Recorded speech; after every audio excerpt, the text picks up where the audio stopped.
I saw, I just saw for the first time, Stand By Me.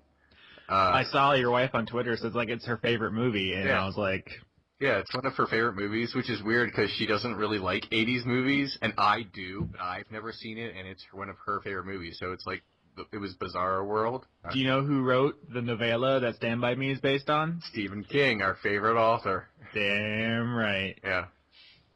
Guys, you guys are like my friends from Stand By Me.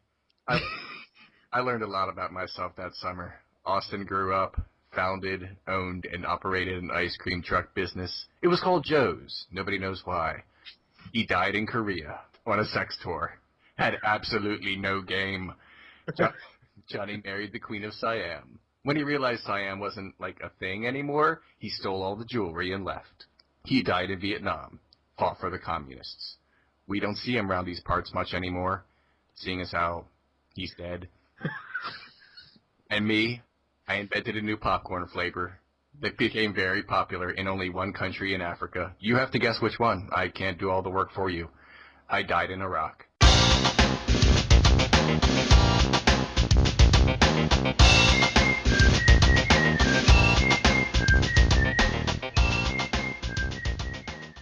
Hello everyone, welcome to Word Funk. I am Leon Thomas. I am joined by Austin Yursky and Johnny Maloney. We're going to talk about some things. There's a police siren going outside my window. Baltimore is fuck right now. Jeez, I don't know. Do you want me to just start singing the theme song to The Wire? Because I know Tom Waits pretty well. I think I could... I'm afraid you're going to hurt your voice. Like any more than I already do. We've all heard what happens to my voice during the natural course of my day-to-day life. It's true. We're doing a show. And, Austin, you have our first story, and it's about video games. It is. I apologize, Leon. It's like 2 weeks in a row I've talked to you about video games. I know how much you hate that. Oh, yeah.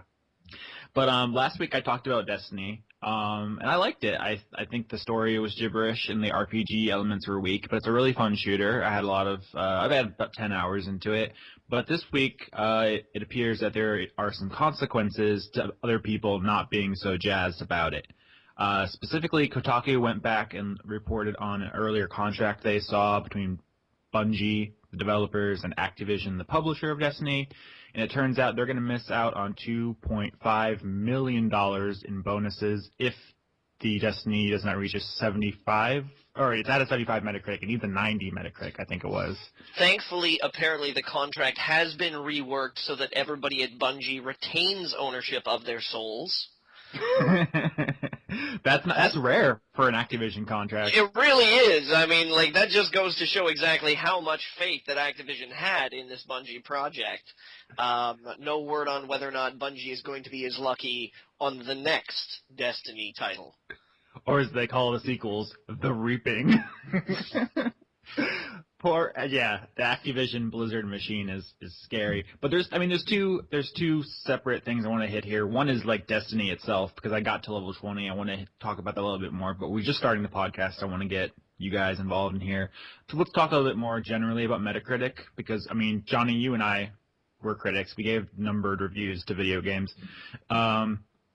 Do you feel at all responsible when this happens? This happened, I think, was it Fallout New Vegas, where they missed out on their bonuses because of a Metacritic thing? Yeah, there was a 2-point deficiency in the Metacritic rating that Fallout New Vegas got, and as a result, Bethesda was not contractually obligated to give a cash bonus to Obsidian.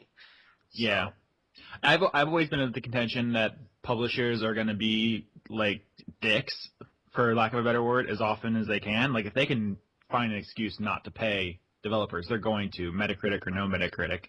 If Metacritic was gone tomorrow, first of all, a new site would pop up, a new aggregate in its place. But even if it didn't, that wouldn't mean that publishers would suddenly all be, tripping over themselves to pay out bonuses. They're going to find a way to deny it. It is an interesting mechanic in business that the best way to get rich is actually, and this is one of those weird tips that you read about on the internet, don't give your money away to people. It seems counterintuitive, right? You'd think if you wanted to make money, you'd spend money on products. I know, right? I realize that, but no, it's surreal, or you could just keep it. Who knew? Yeah, exactly. But that's you say about being responsible, and like although at one point in time Blizzard Thumbs was really really close to being a Metacritic accredited website. Accredited, like we had to get a certificate. Yeah, something that you could like staple up to the wall in the bathroom next to that picture of Sean that we all passed around the office. I mean, I can tell that story if you guys want, because, I mean, does anyone care why we weren't on Metacritic? Yeah, do you want to know? I'd like to know. Oh, okay, so Blizzard Thumbs was a thing, right? Right. For like 4 years-ish? Like the first, like half a year I wasn't there. When I got there, though, Joe was in charge, Angry Joe Vargas, and he was in talks with Metacritic to get us on there. And then he was no longer in charge. I don't know if I'm allowed to talk about that. I assume I am, but I don't have any reason to. Yeah, I mean, there maybe don't go into every single detail, but I think it's common knowledge that Joe was in charge and now he's not. Yeah, I mean, it's not even a big right. thing. That's not a secret. That's like public. I don't know. And then I was in charge, so it fell to me. So I was talking to the Metacritic people, and there's really no reason we couldn't have been added on the next, like, because it's what's the word I'm looking for? It goes in batches, like every 6 months or something. Every They review. have a pickup season. They have a draft. You can watch it on Twitch. It's really exciting. They'll drop people. They'll pick up people. Yeah. Also, I mean, are you guys excited about the new Channel Awesome site? It could be any year now. Never mind. I'll tell you off air. No. It's actually totally coming. The great, but last thought, Leon. It is now currently September. That fantastic sounding website, by the way, was due 2 years ago. So that's the core. I could explain more about why that didn't happen and why things changed, but I'm not sure how much I can say. So yeah, I know. I'll just say that stuff happened that was actually beyond Channel Awesome's control. Oh, of course. And we're aware of. I wouldn't even be here on their site making jokes with you if I was genuinely upset about any of this. No. It's all above board and whatever. At some point, Liam's gonna have to start cutting stuff out of here, and I'm really sad because some of this is really funny. Don't get me wrong. I love that our overlords have allowed WordFunk to flourish and thrive in its new community. Yeah. I love that. That's great. I like talking to these jokers, and we have a fun time, and hopefully you guys have a fun time listening to us. But I know Mike Machad was really excited that there was going to be a Blizzard Thumbs website because he's a big gamer, and I'm sure it was kind of a blow to him as well. But it hurt me in here, Leon. What? It hurt me in here, and I'm going to leave it to your imagination where I'm emphatically gesturing with my hand. Okay. I don't know. We managed to make this story about us. Yeah. Fantastic. We're the character in adaptation who's writing about something else and then somehow makes it about himself. Yeah. Okay, so I did want to say one thing that has nothing to do with us and more about Metacritic. About the it has to reach a certain thing on Metacritic in order for bonuses to happen. In a way, I can understand making that rule in-house to say, hey, if you make this game really good, then you'll get more money. That makes sense. It's sort of a meritocracy, I believe is the term. But the issue is also that they will not take chances. That means that they will say, okay, well, what's popular and what gets good scores? Oh, this, and this. Well, we'll just keep doing this, and this. And maybe that could stunt creativity. That's just a wild thought I had. Well, part of the problem, Leon, is that there's no standardized set of scores. Like, a publisher can walk into a studio and say, okay, I want you to get an 8 out of 10.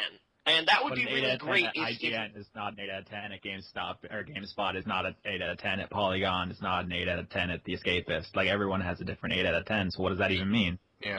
It's part of the reason why I'm having a little bit of a not so private laugh about this whole we need objectivity in the game industry, because what you're basically saying is we need objectivity in an industry that thrives on subjectivity. What do you think the Mona Lisa got out of 10 when it was painted? Probably a she looks weird out of 10. I think we should. That's what always comes to mind when I think about scores for video games. I'm not saying, oh, we should never have numbers. It's fine. If you want numbers, I don't care. I like numbers, but they're silly. Right, but it is because I understand why they're there. It's so for people who don't want to read it, they can just look to the bottom and say, oh, here's a general vague impression of what is going to be said right now, in case they don't want to read it. And that's fine. I'm not actually giving anyone a hard time about that. I understand why there are star ratings for movies and numbered ratings for this for video games. But it always just, whenever I think about when we say, well, is film art? Well, yeah, of course it is. And are video games art? Well, yeah. I mean, art is sort of such a vague term that it could mean almost anything. And I say, well, is a painting art? I was like, yeah. And then I think, well, why aren't people giving them ratings? And people say, oh, that's stupid. This is too great to give it an 8.5 out of 10 or something. It's like, well, why do we do that for this? Are we considering? Do we have to acknowledge that film and video games and anything that we give numbered ratings are somehow low art? What would you guys give Duchamp's Fountain out of 10? I don't know. It's no Nelson's Column, you know. So I'd probably give it a marble out of maybe a marble sculpture of Nicolas Cage out of the divine presence of a god inside your head. No. So we should just do a website where we give everything abstract scores. Like, I give this a salami. Like, just interpret that how you will. Somebody's phone is ringing. That would be mine. It's a school asking me to work for them tomorrow. My answer was to hang up. I'm not going to. I have other work to do tomorrow. Austin, I love salami. Would you rate Destiny a salami? Oh, damn. Segue, son. So last week, I talked about Destiny, and I really enjoyed it, the 10 hours or so I've played, but it has a lot of problems. The story I said last week, I said it was gibberish, but it goes from gibberish to, like, terrible, like, actively awful in the home stretch. It's very, very bad. And also just runs out of content. Like, I hit level 19, and I had seen, like, every map, fought every boss that was in the game. There's nothing new, but you have to grind. Well, people are comparing it obviously to, you know, like Borderlands and Diablo. Yeah, but I put 60 hours into Borderlands and I haven't seen everything. I put 10 hours into Destiny, and not only have I seen everything, I had to grind to like get like guns and shit, even so I would be viable for the new upcoming raid thing that I'm probably not going to do, because you have to be level 26 to do it. And by the way, the level cap is 20. It's complicated, but you have to essentially grind for random drops to give you extra levels. You can't do it unless you have a fire team of 6 friends. It can't be randoms, and there's no matchmaking. You have to have 5 other friends. And the mission is so difficult, and there's like such little like guidance. Like, it went live at 5 a.m. Eastern, and no one finished it until like 4:30 p.m. My math says that's like 11 and a half hours. So it's basically just a fucking meat grinder of a mission. And there's no, like, why? Why would you want to do that to yourself? It sounds terrible. I don't... Like, the core gameplay is fine, but it has some serious problems right now. Maybe the next expansion will add meaningful content, better bosses. They're all just bullet sponges right now. I have no problem with people giving it, like, 5s and 6s right now. It's gotten a lot of well-deserved low scores. But I did really enjoy my time with it. I had a bunch of friends. We talked about this before, Johnny, that any game that's fun with friends is, like, that's the friends, not the game. Yeah, exactly. I mean, having your friends added to an experience makes it enjoyable kind of by default, unless you hate your friend's guts. Yeah, you can review your friends. I have great friend, 10 out of 10. Would friend again. But absolutely.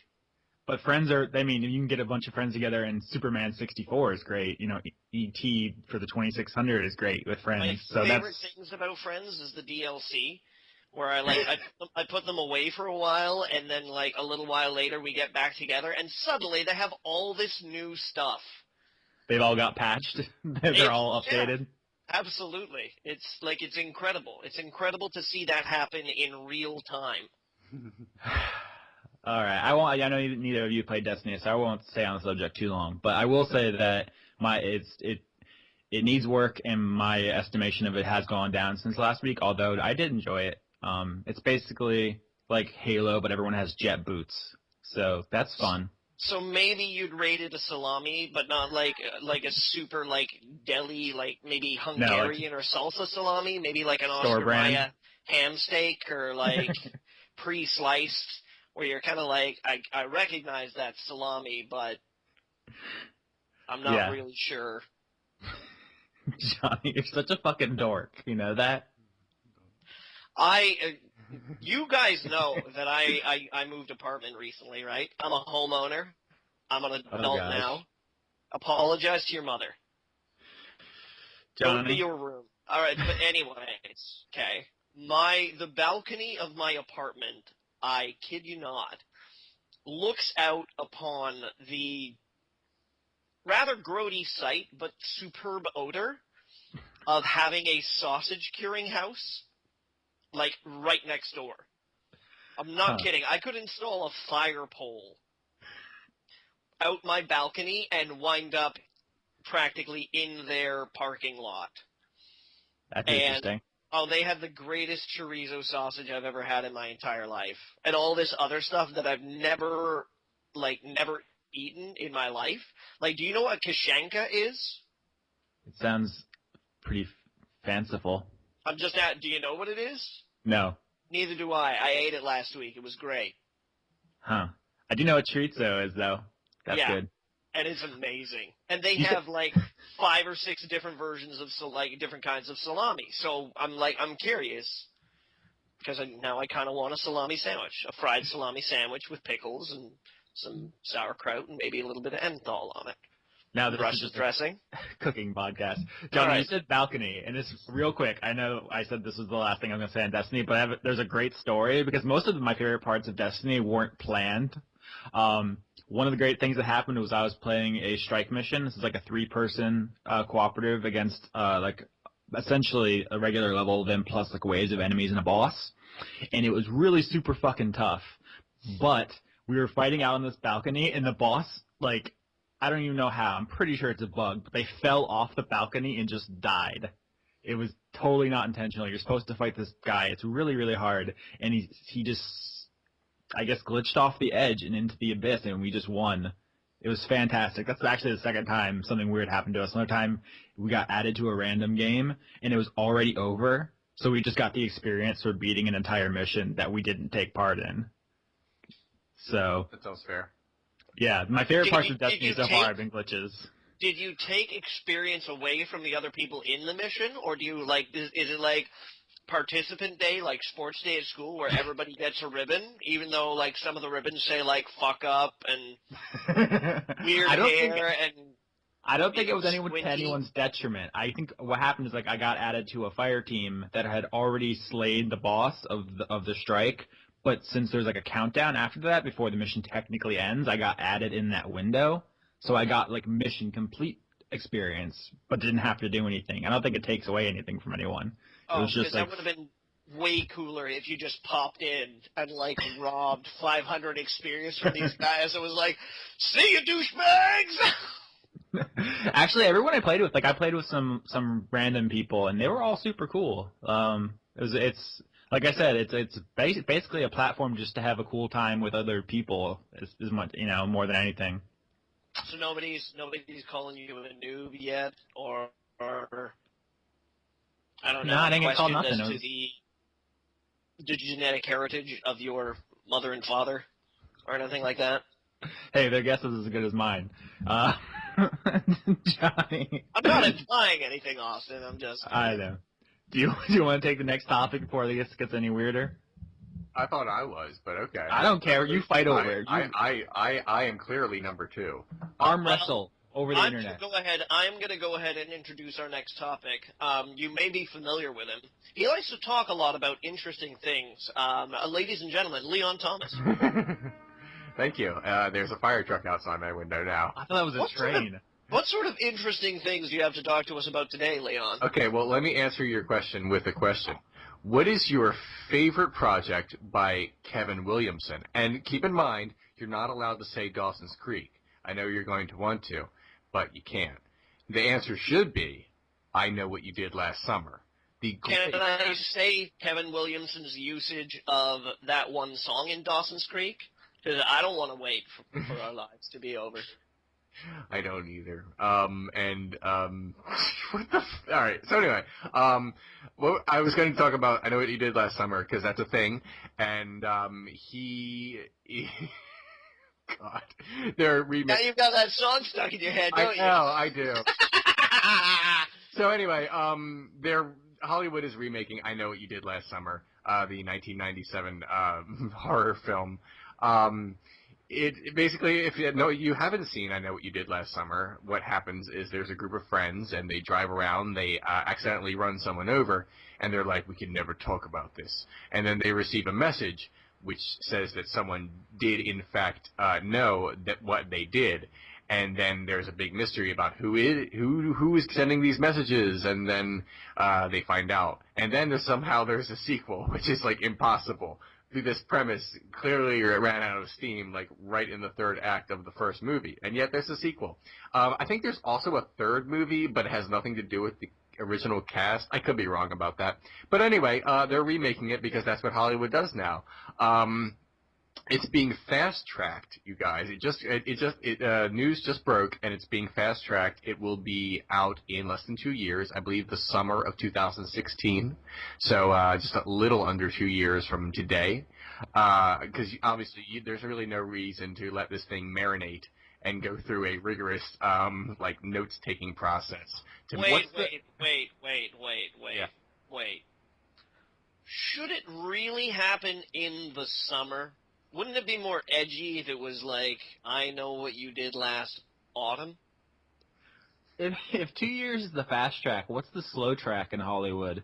Well, no. I mean, seriously, when a movie when someone writes something and they greenlight it, there's like years of Ghostbusters 3. Yeah, I mean, That's the slow track in Hollywood. There you go. Movies often take much longer than that. This is the fact that it's going to be out in less than 2 years after the announcement is is fast-ish for Hollywood. That's not a bad thing. I mean, wait.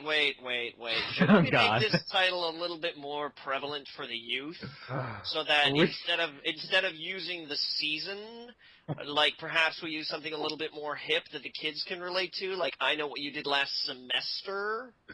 I just love Leon's sigh every time Johnny starts talking. So here it comes. So besides me, who else is excited for this? Because I know I am.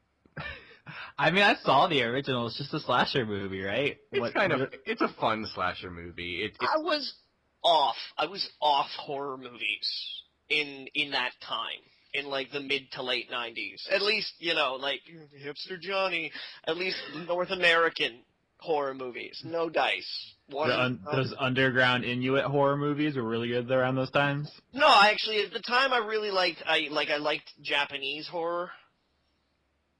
I was into Japanese horror, and if it wasn't, I gotta be honest with you, I liked the American version of The Ring better than Ringu. I did, because Ringu, 3/4 of the way through, it becomes Scanners, which was also a movie that I was really into in the mid-90s. Whereas The Ring was kind of like, yeah, it's creepy. Nobody knows how she does it. It just happens. And I'm like, yes. You never quantify the horror. You leave it to the imagination. That makes it truly terrifying. Yes.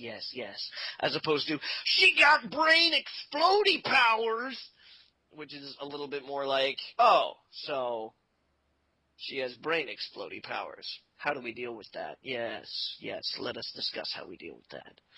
So I never saw, I didn't see the original Scream until, 2007 or something like that. Well, you have to watch Scream as a product of its time, because if you watch Scream a few years ago and you say, oh, look, it's self-referential horror, that's been a thing, but if you see it in 2007, that's been a thing for about a decade. But if you watched it as it came out, it seemed fresh, at least. I got that when I saw it, because I was able still to place it in the context of its time. Yeah. remembering what many horror movies were like back in the mid '90s. But like, yeah, I Scream. I Know What You Did Last Summer. Even fucking, I guess Final Destination started up around then, didn't it? Yeah. I was just like, I was so done with that scene. Just, no thanks. All right. Fair enough. I would love to see Inuit horror, by the way. The igloo comes for thee. I think that's a good one. Dial I for ice. Oh gosh. It's terrible. I apologize to our Inuit listeners. There's probably Or Eskimo listeners, because apparently I learned this a while ago that, like, according to the region that you live in, one or the other can be offensive. Really? Yeah. Those damn Eskimos, they're always looking for an excuse to be offended. I'm serious. I learned that apparently when you're talking about most of the native population in Alaska, they prefer Eskimo. And that a lot of the Canadian natives prefer Inuit. Aren't they the First Nation or some stuff? Well, no. Oh, no? Who are those guys? The First Nation are our native population. How are they? Are they doing good? I haven't seen them in a while. Oh, God, no. Wow. What a thing to say. Oh my God. Oh, no, they're not doing well. They are not doing well at all. I'm going to quickly link you to something, Austin, here. Oh, no, what have I done now? It's supposed to be a joke. Sounds terrible. In the meantime, I'm just going to say that I genuinely did like Dawson's Creek. I wasn't just making a joke. I thought it was really fun the first 2 seasons, and the rest was okay. And I've never seen that. It's again, you have to watch it in its time, but I enjoyed it as a teenager watching that teenage show.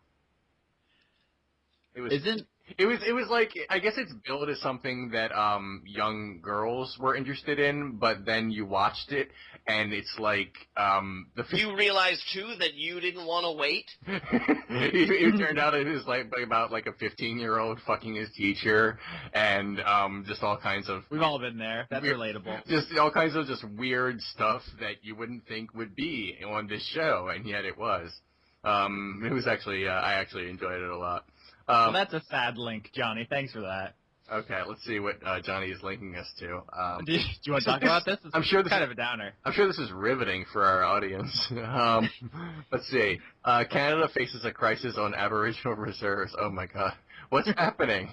Why did that was a UN investigator as well. Oh God. Everything is sad. I'm sorry, listeners. Yeah. Someone say something stupid quick. This isn't supposed to happen. But no. No. Yeah. We are. I am so sorry. I am so sorry to. I want to say Inuit, but then I just found out that apparently there's no good way to say it. No matter what I say, whether I say Inuit or Eskimo. No. I mean, we can refer to them both just as long as you are describing them very specifically. What's the word that encompasses both so that I don't screw myself? Tauntauns, right? Good night, everybody. It was a great run while it lasted. Jesus. Am I thinking of the wrong guy? Those are the snow people, right? No, the Tauntaun is a monster from Star Wars. Okay, no, you both have it wrong, okay? The Tauntaun is the thing that Luke rides out into the thing into Hoth. Right, that's what I meant. That's the Tauntaun, not the monster. They're all. The Wampa. I'm sorry, but sorry. Is the monster. I didn't mean to be offensive. I meant Wampa. Jesus Christ, you guys are touchy. I was thinking of the rideable creature, but still, it looks like a monster. It's a monster. I mean, right, that's a monster too. There's an actual monster in those scenes as well. That's the Wampa. So I mean, like. Oh, okay. But now I've corrected myself, so nothing I said was offensive, right? I thought you guys smelled bad on the outside. I bet when you say Tauntaun, the Wampa are offended, and if you say Wampa, the Tauntaun are offended. You know what? I'm gonna walk away from that.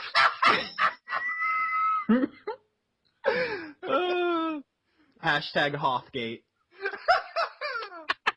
I'm sorry. I demand more cultural sensitivity when referring to fictional creatures and the geographical regions that they come from. Gentlemen. This was the least successful discussion of I Know What You Did Last Summer in history. In the storied history of that conversational topic. Yeah. You want to talk about the third thing?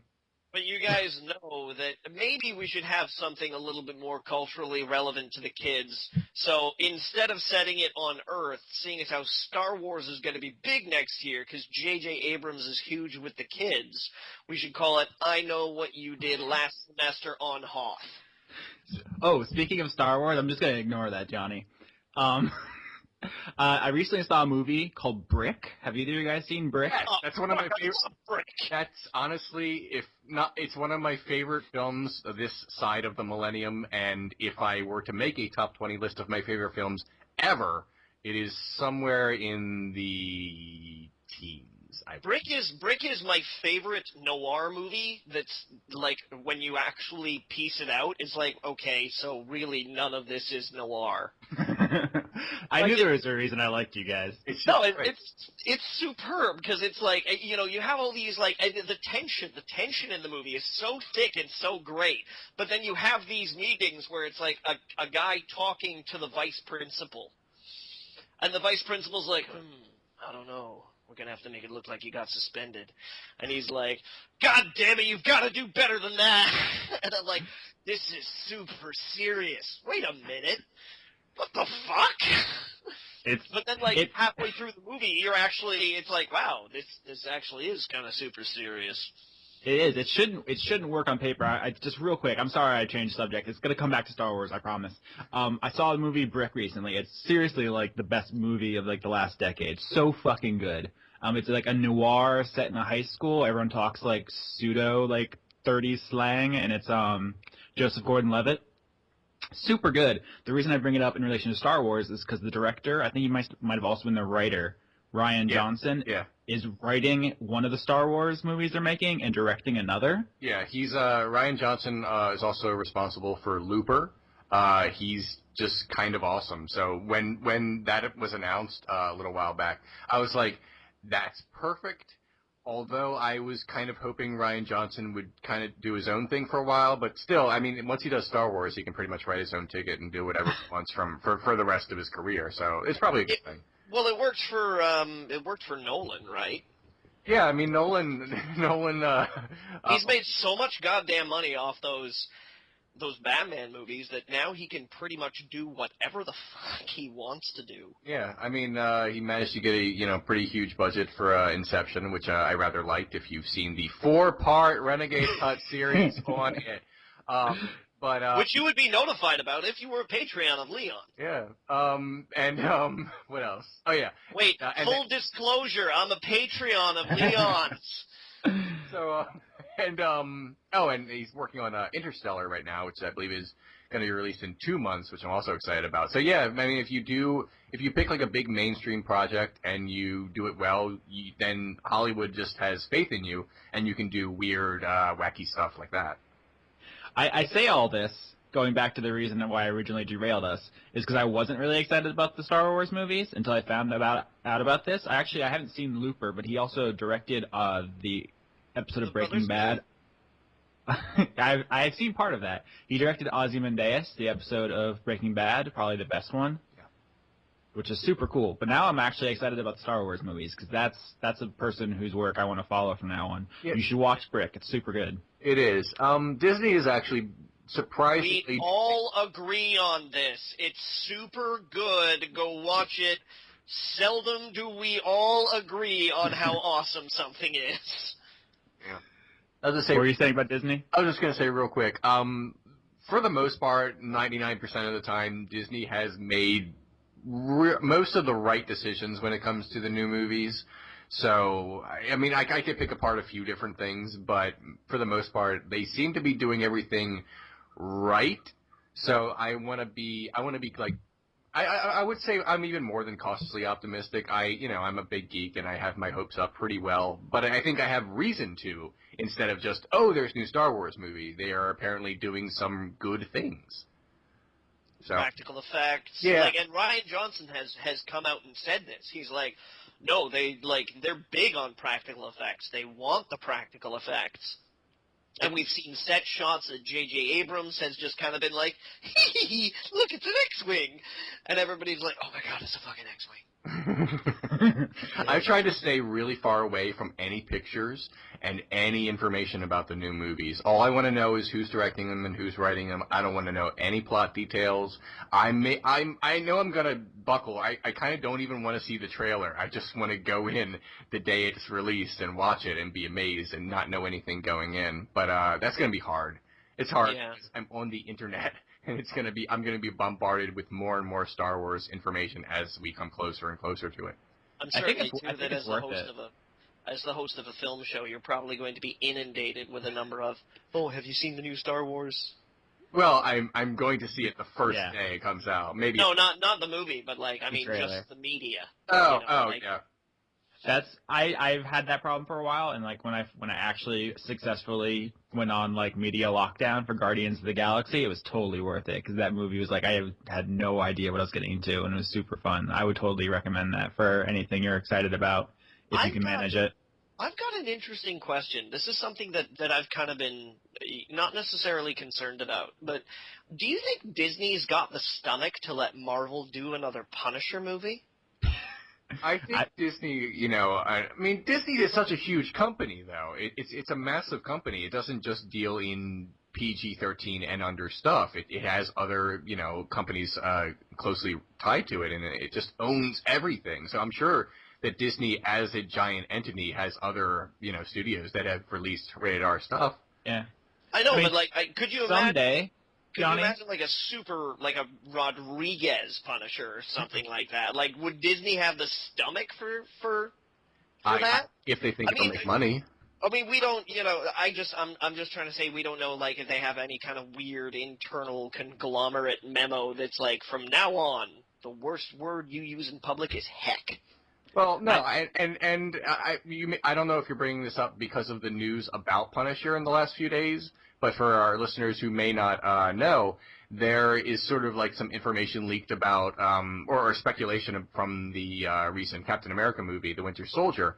People have speculated that the mysterious figure that shows up in a yellow truck and saves the day twice, that people have just are just now starting to notice might be the Punisher. So, I don't know. I'm sorry, Austin. I totally cock-blocked you a couple of times there. Oh, I was just saying. Just because I like getting in the way. Honestly, I definitely don't. I think that Disney would put out a Punisher movie. I don't know if the time is right, though. Is he a member of the Avengers? I would think they would want to keep a focus on their cinematic universe thing right now. I'm pretty sure at one point in time he got brought on, and then Captain America got a good look at him and was like, what the fuck is wrong with you? Because, there's also talk of, a Black Panther movie and some other stuff. Anyone who they can fit into their Avengers universe, I think they would take a chance on, especially with, Ant-Man coming up and Guardians being successful. But if the Punisher is just going to be, a hard R, no way to work alongside the Avengers, then I think they might put it on hold for a while. Hey, but the Punisher found a way to work alongside Archie and Jughead. So in the comics, the Civil War crossover, Captain America had his team of underground secret Avengers, and he did bring in the Punisher, and everyone was kind of second guessing Cap, and they were like, "Are you sure we can work with this guy? I mean, he's the Punisher, and we're supposed to be good guys." And Cap's like, no, we need him. He'll follow orders. He was a soldier, like me. And then Cap brings in a couple of villains because they have actually it was 4 or 5 villains too, because they had secret information that he could use. And then Punisher walks into the room and just mows them all down. and everyone looks at him and he's like, what? That's awesome. Yeah, I think so. That would be the kind of interaction in movies. I think if they did, okay, I know there's the Age of Ultron, right? It's the second Avengers movie, and they're planning a third one. I think after that, like if then they did like the Civil War like movie or arc or whatever with that, that would be cool to bring him in. But I just don't know if the time is right They'd now. have to get the X-Men back probably for the Civil War, and like I mean, how can you do like the Marvel Civil War and leave out one of the biggest factions of the universe, right? Yeah, I'm Just still like, on. oh yeah, for the mutants, we forgot. Have we talked about that on the show? I know I went on Twitter like rant a while ago about Spider-Man. That it's such bullshit that Sony owns him and he can't be in the Avengers. That'd be so cool. That'd be pretty fucking cool. We'd finally probably see, like, the definitive Spider-Man movie. And the original Sam Raimi came pretty close, but Tobey Maguire was not a very good Spider-Man. He's the weak link there, but it's still a good movie, the first one. Yeah, I mean, you know, like, he was a pretty good Peter Parker, which is kind of okay, because for the most of the first movie, it was like watching Peter Parker kind of become Spider-Man.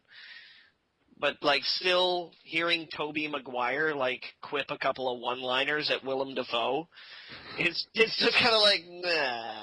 I actually disagree. I like if I can speak right. I liked Tobey Maguire in general in all three movies. Even emo Tobey Maguire was kind of awesome to me.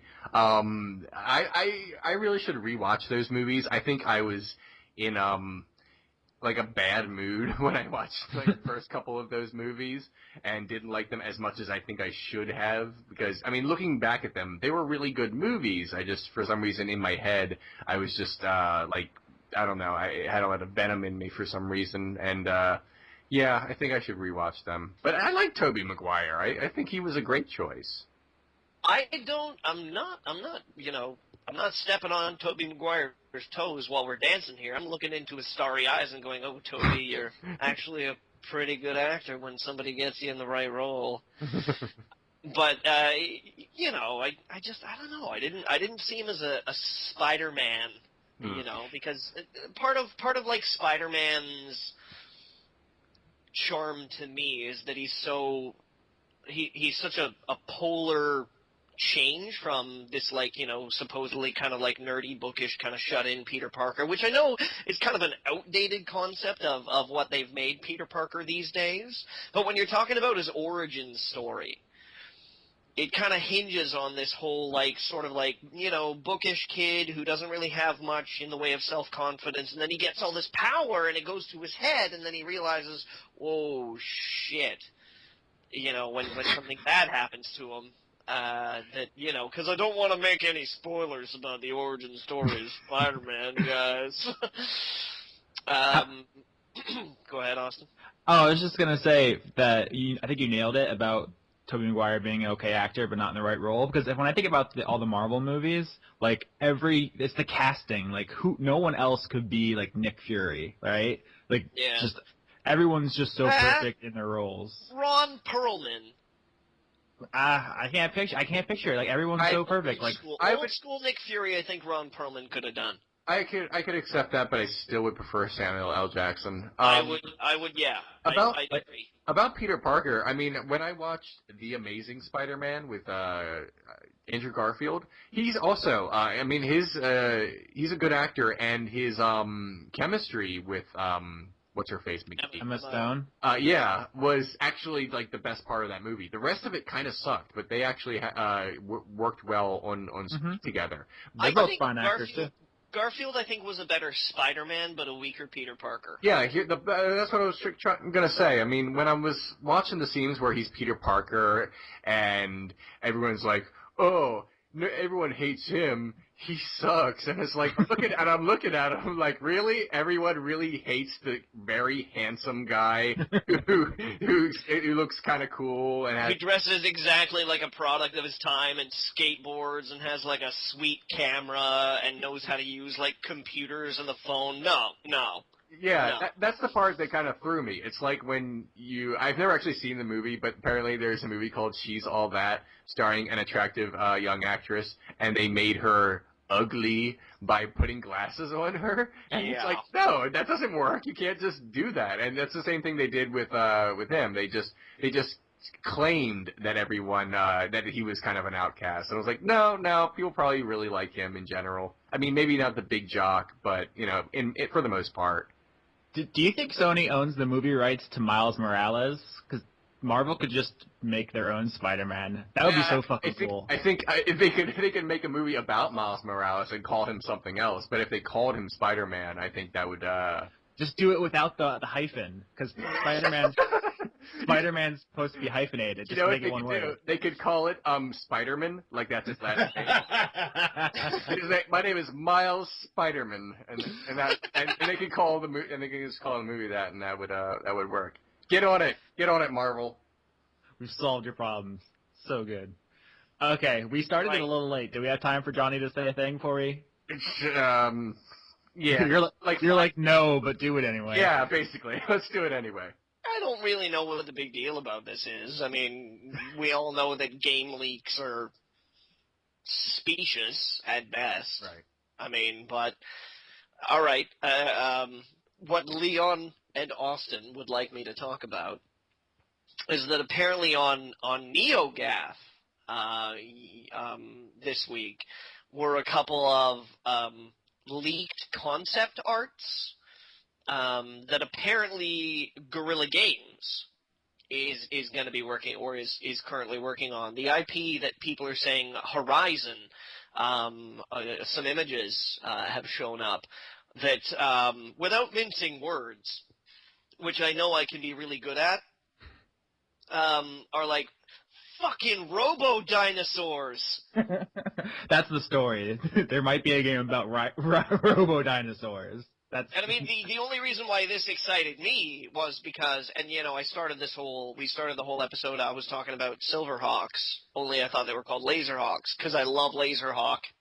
Listen to Laserhawk, was because there was a cartoon in like the late 80s, early 90s, called Dino Riders. We talked about it on the BT podcast. Yeah. And I'm like, fuck yeah, Dino Riders video game! You're the only one who knows what this is. It is the same last time you brought it up. We're all just basking in your Dino Riders. I don't care, man. It was a cartoon about dinosaurs with robot parts and fucking lasers attached to them, and it was awesome. Like, and the stupid thing about it is how few people know about it. Like, think about this. Everybody's like, oh, what would really get kids going? I know. Trucks that transform into robots. Yeah, no, that'd be seriously cool. Okay, what else? I know. How about, like, robotic dinosaurs with armor on them, or more like cyborg dinosaurs with armor on them that shoot fucking lasers? Yeah, must have been a marketing failure. No idea. No idea, man. But do you guys know about Nanosaur? What? Do you guys know about Nanosaur? What's that? It's a fucking video game that I played in like elementary school. It was for like the Mac. Like back in the day, like all the computers in the computer lab, my elementary school had SimAnt, Oregon Trail, and Nanosaur, and all anyone played was Nanosaur. SimAnt's great. But Nanosaur, you were just a raptor with a jetpack and like a little like Samus arm cannon, if I'm remembering it right, and you just like shot other dinosaurs. It was the best. They should reboot that. Who knows where he's going? That's not a dinosaur that leaves the house in the morning and is like, do I want a bagel? Or maybe I should get an egg white omelet. Were those invented yet? What do I care? He's a fucking dinosaur with a laser arm and a jetpack. Oh. Dinosaurs are so lazy. They haven't invented anything in years. They're so far back technologically. It's kind of bullshit that we put up with them. All right, we really do have to go, or I do anyway. Anything you guys want to say right before I press stop, and you guys usually say something incredibly weird and random? We usually do that. I think living next to a sausage house, like a smokehouse for sausages, is hopefully going to affect my scratchy nerd voice and make it a little bit lower, more seductive, and kind of taste a little bit like chorizo.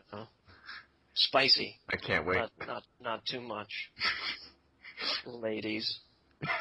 Wow. Austin, anything for I'm not sure that I can improve on that, but if anybody's interested, you should look up Nanosaur. It's pretty cool.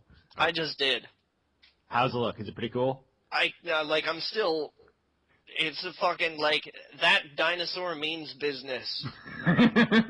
He certainly does. He should, like, present his diploma, his BA, before he shoots you in the face with that laser. Be like, I'm Nanosaur, here are my qualifications. Ow!